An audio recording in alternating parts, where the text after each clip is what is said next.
22-year-old young nation, and with a legacy of issues which come from our past, but some of it we create ourselves in the present. But amongst the things that our past systems were based on is race. So a very topical issue in South Africa today is whether we are non-racial or whether we are racist. So how do we become non-racial and create the state of mind where we see all human beings, regardless of color, as our equals and extend our respect to them.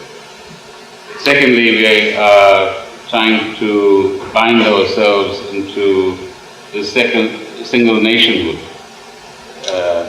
And I think most of us, usually when there's big events like the FIFA World Cup in 2010, we all suddenly become unanimously South African. Then we forget it for a while. We need more football. Or some cricket games that we can win against India. We'll come back to that.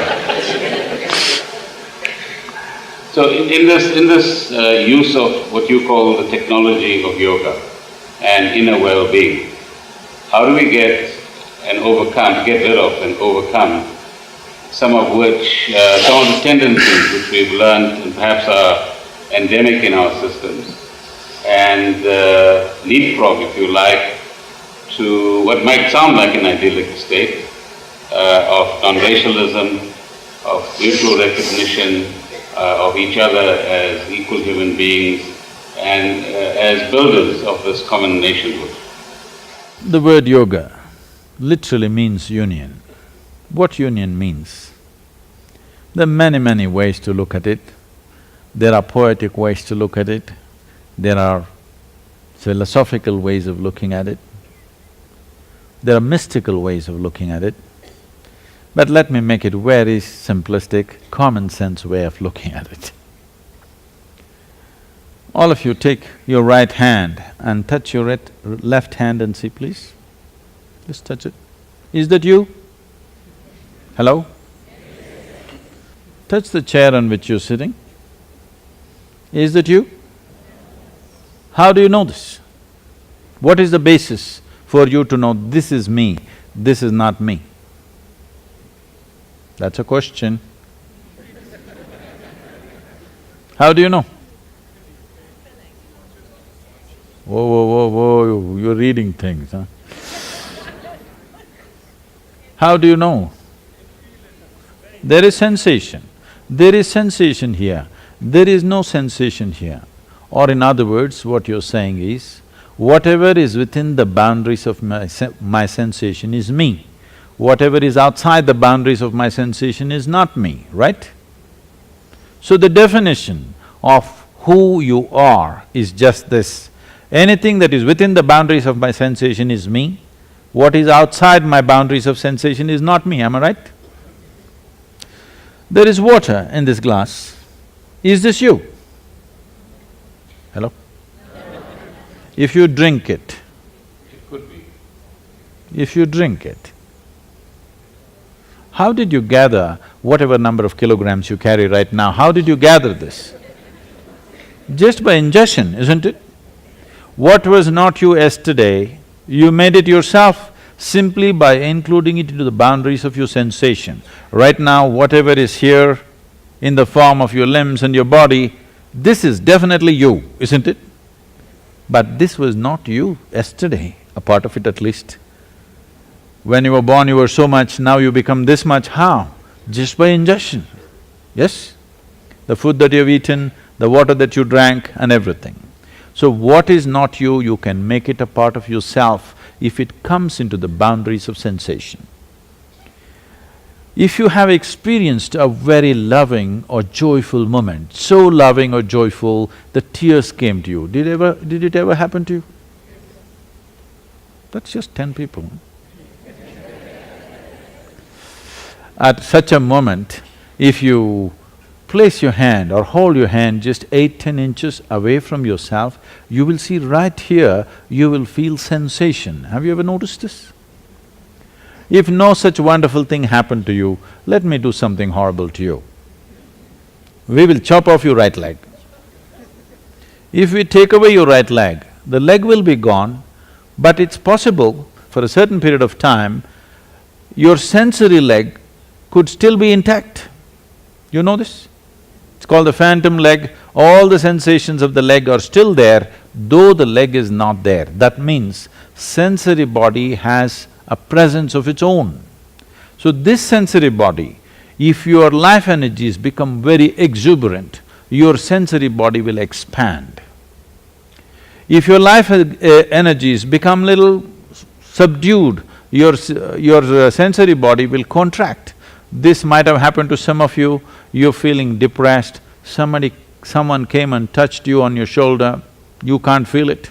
They have to shake you, otherwise you don't know, because you are in a subdued state of energy. Now, what yoga means is to slowly galvanize the life energy in such a way that it becomes so effervescent within you, your sensory body will expand. Let us say you're sitting here right now, your sensory body became as big as this hall, then you will experience everything in this hall as a part of yourself. It doesn't matter what color it is. It doesn't matter whether it is even human or otherwise. It doesn't matter whether it is animate or inanimate. Both ways, everything you will experience as a part of myself, simply because your sensory body has expanded. If you make your life energies very super effervescent, then this sensory body can become as large as the universe. So if you experience the entire creation as myself, then we say you are a yogi. The word yoga means union. Yogi means one who has experienced or living a state of union within himself or herself.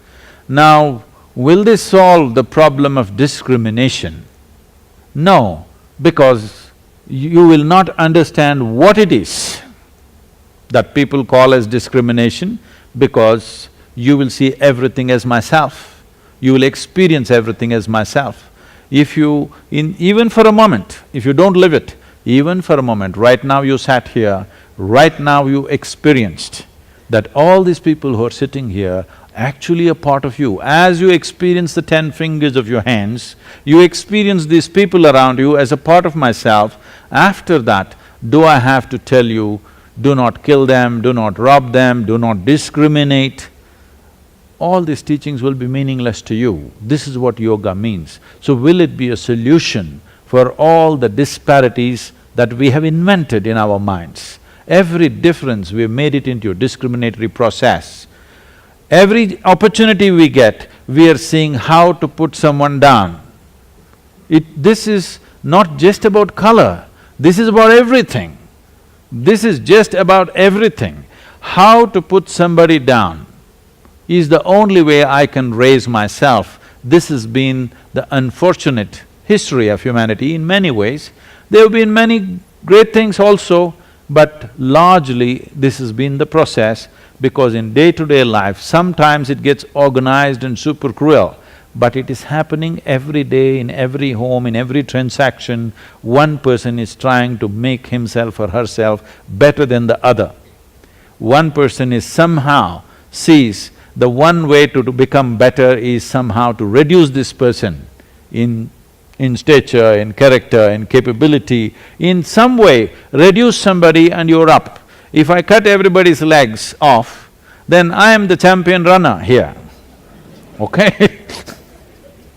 So this kind of mindset has been there because the human effort is to somehow expand, to become bigger. If you do not know how to become bigger, the best thing is to make other people smaller. So this need within the human being, that you have to make someone small for you to be big, will go away when that someone also you have known as a part of yourself. This experiential dimension will definitely erase the very basis for discrimination within your mind. Once it's gone in your mind, how can it manifest in your society? After all, the societies that we have built are just larger manifestations of our minds.